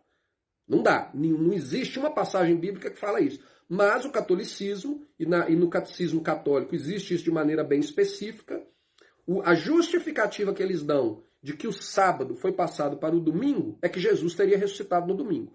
Quem deu autoridade para eles para fazer isso? Eles mesmos. Assim como os fariseus declaravam que eles mesmos tinham autoridade de mudar a lei de Deus, o catolicismo fez a mesma coisa e as igrejas protestantes continuam presas a essa mentira e a esse engano até o dia de hoje. Mas vamos considerar como essa possibilidade. Dentro dessa possibilidade, nós teríamos então a morte de Yeshua na sexta-feira, só que nós não temos que contar a morte. A profecia ela é muito clara. Eu estarei 3 dias e 3 noites no seio da terra. É o momento do seu sepultamento, no momento que ele é colocado no seio da terra. Então, ele morre no final da tarde. A palavra de Deus ela deixa claro, quando a gente analisa lá os evangelhos, de que eles vêm para tomar o corpo dele, porque o pôr do sol já estava se aproximando, e eles tinham que guardar, porque o dia seguinte seria um grande sábado. E por causa dessa questão de que o dia seguinte seria um sábado, o entendimento cristão é que o dia depois do sábado é a sexta-feira. Então ele morreu na sexta-feira. Só que eles ignoram que ele morreu num dia de Páscoa. E se ele morreu em um dia de Páscoa, o dia seguinte à Páscoa é um sábado, independente do dia da semana que a Páscoa ocorra. Se a Páscoa, o dia 14 do primeiro mês do ano bíblico, ocorresse numa segunda-feira, a terça-feira seria um sábado. Então, independente do dia que Jesus tenha morrido, se ele morreu no domingo, na segunda, na terça, na quarta, na quinta, ou se ele morreu no sábado, o domingo seria um sábado de novo. Por quê? Porque é o primeiro dia da festa dos pães ázimos e é um sábado festivo. Então, o fato do termo sábado estar presente ali, de maneira nenhuma, qualquer pessoa que tenha um conhecimento claro da lei de Deus e das festas bíblicas, sabe que aquilo ali não é prova nenhuma de que o dia anterior era uma sexta-feira. Somente pessoas que não têm conhecimento nenhum da palavra de Deus podem afirmar tal coisa. Mas também não prova que não seja, porque poderia ser. Poderia ser. A Páscoa poderia ter acontecido na sexta e o dia seguinte era um sábado. Mas vamos ver se daria certo se Jesus morreu na sexta-feira. Jesus tendo morrido na sexta-feira e sendo sepultado próximo ao pôr do sol, a gente não sabe exatamente quanto tempo, mas vamos colocar aí 1 hora. Vamos supor que 1 hora antes do pôr do sol. Se ele colocou 1 hora antes do pôr do sol, se ele foi sepultado 1 hora antes do pôr do sol, ele ficou então 1 hora do dia de sábado, do dia de sexta. Ele ficou o dia de sábado todo, um dia completo, e segundo a tradição cristã, ele teria ressuscitado ao nascer do sol no domingo de manhã. Ou seja, ele ficou alguns minutos no sepulcro no domingo de manhã. Essa é a interpretação tradicional cristã. Só que isso nos daria um dia completo, 1 hora durante a sexta-feira e alguns minutos 2 noites completas, né, que é a noite de sexta para sábado e a noite de sábado para domingo. Então nós teríamos 2 noites completas. A outra noite desapareceu. Cadê a terceira noite?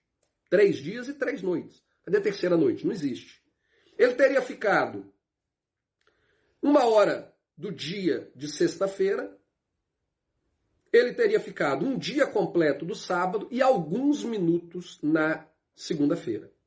Mesmo que a gente aplicasse o princípio de que a porção de um dia ela serve para cobrir todo um período de dia, e levando em consideração que Jesus fez distinção clara entre dia e noite, ele não estava falando unicamente a respeito de 3 dias de maneira geral, mas ele estava falando a respeito de 3 períodos distintos de dia e de noite. Se nós levarmos em conta isso, que a 1 hora de sexta-feira cobre todo o período do dia de sexta, e os poucos minutos do domingo de manhã cobre todo o dia do domingo, a gente ainda ficaria com 3 dias, mais ou menos, né, porque poucos minutos de um dia e de outro, mas a gente ficaria apenas com 2 noites. Então, falar que Jesus morreu na sexta e ressuscitou no domingo é falar que a profecia dele, o único sinal que ele deu para provar a sua autenticidade, ela falhou. E se ela falhou, ele então não provou e, portanto, ele é um falso profeta. Ele profetizou algo que não se cumpriu. A segunda hipótese seria que ele teria morrido na quinta-feira e ressuscitado no domingo de manhã. Seguindo esse mesmo raciocínio, ele teria então ficado no sepulcro 1 hora da quinta-feira, que a gente vai considerar como se fosse a parte do dia inteiro, né? Mas foi só 1 hora na quinta-feira. O dia inteiro de sexta-feira, o dia inteiro de sábado e alguns poucos minutos do domingo, que a gente também tem que considerar como se fosse o dia todo de domingo. Se eu considerei 1 hora ser o dia todo de quinta, eu tenho que considerar os poucos minutos de domingo sendo o dia todo de domingo. Então, automaticamente isso já desqualifica, porque isso me daria 4 dias e não 3 dias e 3 noites. Me daria 4 dias e me dariam 3 noites, que seria quinta para sexta, sexta para sábado, sábado para domingo. Beleza, as noites eu resolvo. Só que eu aumento a distância dos dias e eu fico com 4 dias completos, considerando que cada fraçãozinha do dia representaria um dia inteiro. Portanto, se a quinta já ficou grande demais, não adianta eu nem testar a quarta-feira, porque dentro dessa hipótese, a quarta-feira vai ficar ainda maior, então já vão ser 5 dias, etc. Então, foge de qualquer possibilidade. Agora, se a gente considerar, então, essas frações de dia como um dia inteiro, a gente já viu que não funciona. Não funciona por quê?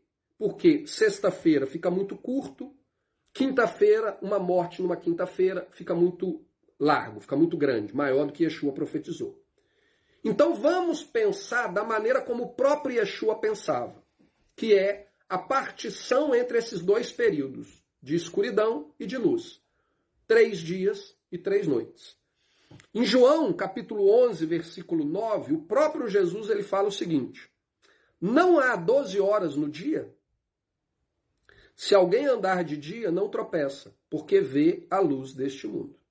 Ou seja, aqui em João capítulo 11, Yeshua está qualificando de maneira bem definida um período de dia, de luz, como sendo um período de 12 horas, e um período de noite como sendo um período de 12 horas. Nós sabemos que, dependendo do período do ano, isso vai mudar. Você vai ter mais luz do que trevas. Yeshua não estava tentando aqui dar uma aula de física, de cosmologia, de nada disso. Ele estava simplesmente fazendo uma análise básica da realidade. No período central do ano, que nós temos a mesma quantidade de luz e a mesma quantidade de trevas, nós vamos ter 12 horas de luz e 12 horas de trevas.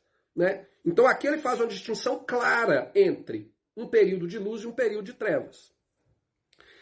Considerando que essa é a perspectiva na qual Yeshua falou no sinal do profeta Jonas, vamos aplicar isso nas hipóteses, né, consideradas para ver qual que funcionaria e que mostraria que Yeshua realmente cumpriu o sinal que ele prometeu aos escribas e fariseus. No caso da morte da sexta-feira ao domingo, isso nos levaria a ter 2 noites completas, né, que é sexta para sábado, sábado para domingo. Então nós temos 2 noites completas. E isso nos levaria a um dia completo de sábado, porém apenas uma fração do dia, algumas horas, né, ou 1 hora do dia de sexta-feira e alguns minutos do dia de domingo. Então a gente continua tendo o mesmo problema com relação à sexta e ao sábado. Você não consegue encontrar 3 dias e 3 noites completos, uma morte na sexta e uma ressurreição no domingo. Você não consegue. Aplicando isso para a questão da quinta-feira. No caso da quinta-feira, nós teríamos 3 noites completas. Quinta para sexta, sexta para sábado, sábado para domingo. Fechado. Temos 3 noites completas. Porém,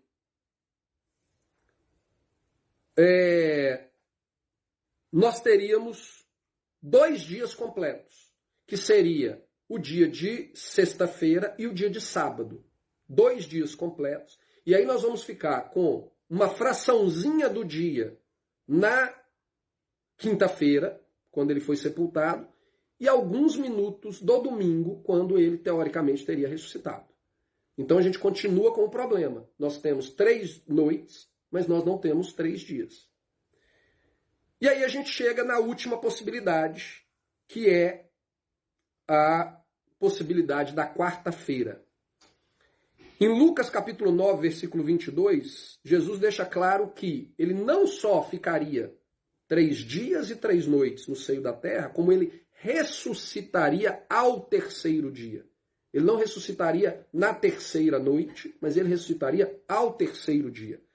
Ele fala o seguinte, dizendo, é necessário que o Filho do Homem padeça muitas coisas, e seja rejeitado dos anciãos e dos escribas, e seja morto, e ressuscite ao terceiro dia. Portanto, ele não só ficaria 3 dias e 3 noites, mas ele ressuscitaria ao terceiro dia. Aplicando isso na questão da quarta-feira.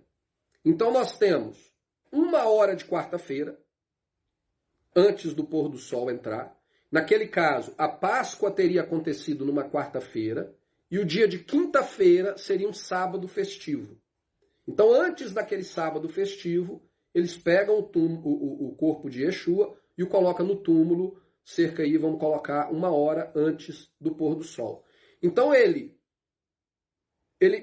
colocado no sepulcro, aí nós temos o dia de quarta-feira inteiro, o dia de quinta-feira inteiro, o dia de sexta-feira inteiro e o dia de sábado até próximo do pôr do sol.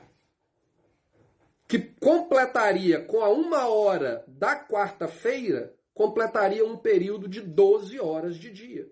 Então nós temos a quinta toda, a sexta toda, o sábado quase todo, que se completa com as horas que faltaram, né, lá no início, quando ele foi colocado no sepulcro. E nós temos o sábado, a noite, de quarta para quinta, quinta para sexta e sexta para sábado. O grande problema com essa hipótese é que Yeshua, dessa maneira, não teria ressuscitado no domingo, mas sim ressuscitado no sábado. Eu poderia ir um pouco mais profundo aqui, mas eu deixo a recomendação para vocês do estudo que já está no YouTube, o Mistério da Páscoa, onde eu explico os problemas envolvidos nisso. Existe ali problema de tradução, de vírgula, onde a vírgula é colocada. Mas uma coisa é certa, a palavra de Deus ela é muito clara. Quando as mulheres chegaram no sepulcro, era de noite, era de madrugada, ainda estava escuro e o sepulcro estava vazio. Portanto, Yeshua ressuscitou ainda antes da madrugada. Porque na madrugada, ou em algum momento quando estava escuro, ele não ressuscitou no domingo de manhã. Ele ressuscitou quando ainda estava escuro. Ou antes de ficar escuro.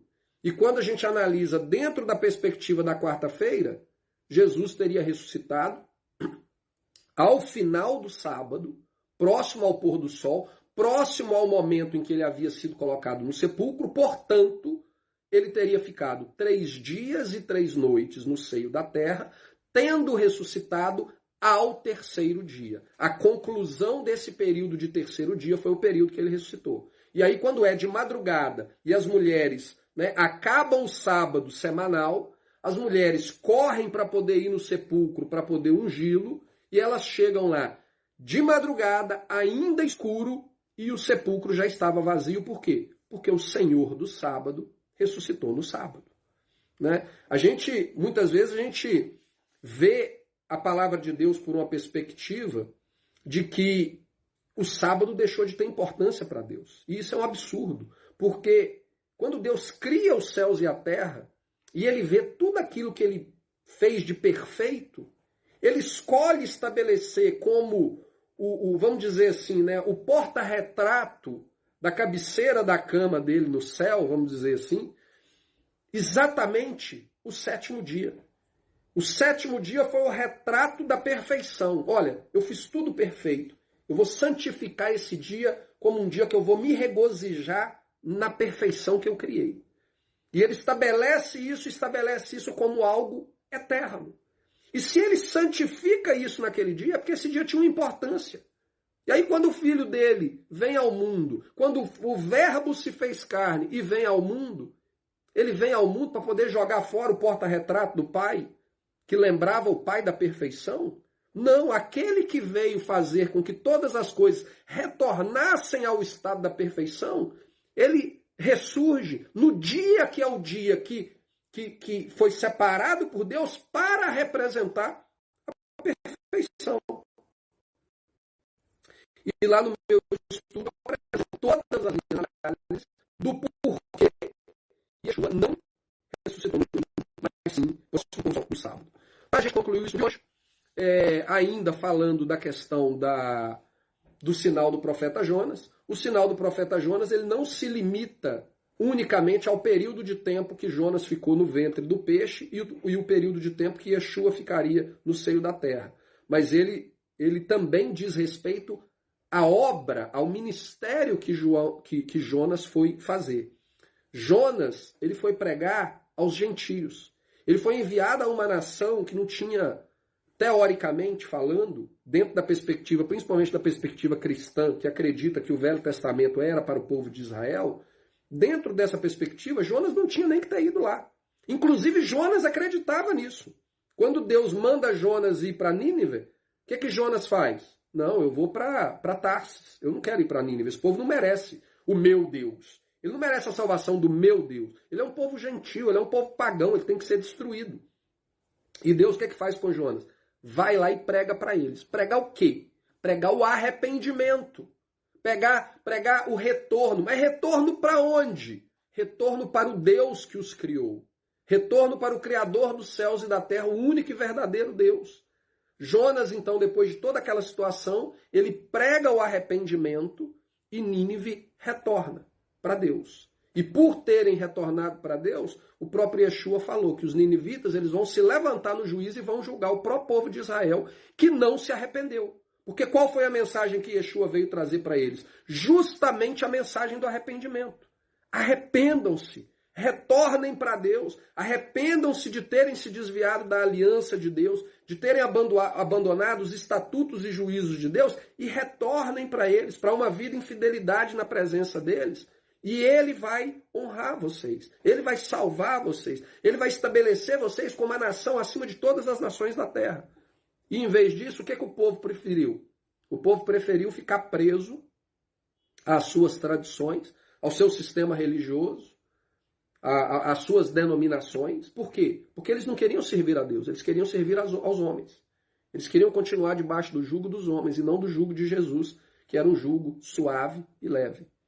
E, como a própria palavra de Yeshua deixa claro, eles vão pagar o preço dessa escolha deles, de não terem se arrependido, de não terem escolhido, assim como Nínive, se tornarem submissos à autoridade e poder de Deus estabelecida na sua própria lei para governar o seu povo.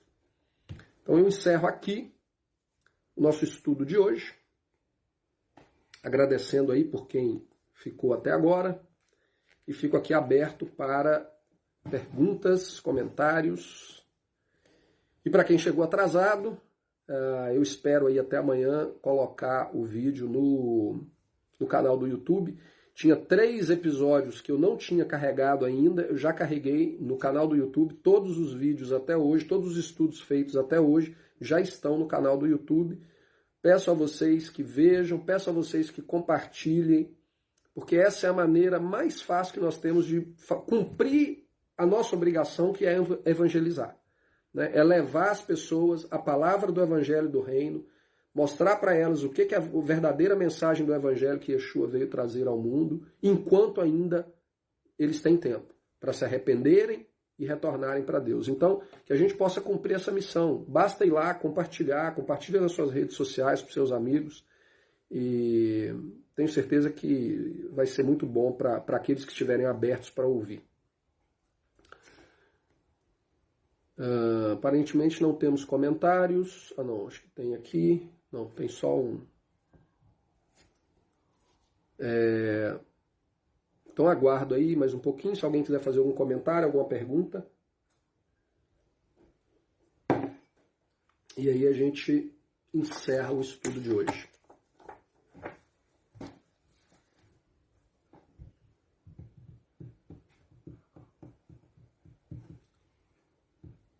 O Renes, obrigado pelo estudo, feliz aniversário, muita paz e saúde. Obrigado, Renes. Hoje eu estou entrando no segundo tempo da partida de futebol da minha vida. 46 anos. Se o juiz permitir, o jogo ir até o final, ou talvez dar uma prorrogaçãozinha, né? Aí vai lá para os 90, 95 do segundo tempo. Mas pode ser também que ele para o jogo por falta de luz, né? Alguma coisa. Ele interrompe o jogo antes dos minutos finais. Mas eu entrei no segundo tempo.